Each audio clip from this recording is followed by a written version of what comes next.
അമ്മ ഒരു ഗ്ലാസ് ചായ വരും അമ്മേ. നിന്റെ പെണ്ണുമ്പിള്ളോട് പറ ചായ എടുത്തു തരാൻ. ഇത്രയും നേരമായിട്ടേ അവൾക്ക് സപ്രപഞ്ച കട്ടിലിൽ നിന്ന് എണീറ്റ് വരാറായിട്ടില്ല. പെണ്ണുങ്ങളായാലേ നേരം വിളിച്ചാൽ എണീറ്റ് വന്ന് അടുക്കളയിൽ വന്ന് സഹായിക്കണം. അമ്മേ ഒരു ചായ അവളോട് എങ്ങനെയാണ് പറഞ്ഞത്? അവള് വലിയ കുടുംബത്തിൽ പറഞ്ഞു. നിനക്ക് പറയാൻ പേടിയാണെങ്കിലേ ഞാൻ അവളോട് പറയാം. നീ ഇങ്ങനെ ഒരു പെൺകോന്തനായി പോയല്ലോടാ. ചായ അമ്മയല്ല ഇട്ടുകാരന്റെ, അവളോ ഇട്ടുകാരന്റെ. അമ്മേ ഒരു ചായ.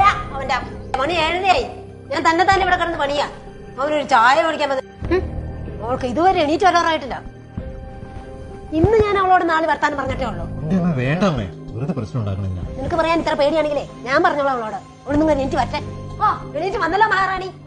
ഞങ്ങളൊക്കെ കല്യാണം കഴിഞ്ഞ് വന്നപ്പോഴേ നേരത്തെ കാലത്ത് അടുക്കളയിൽ കയറി പണിയെല്ലാം കഴിഞ്ഞിട്ട് ഭർത്താക്കന്മാർക്ക് കാപ്പി കിടക്കണ മുറി കൊണ്ട് കൊടുക്കുമായിരുന്നു.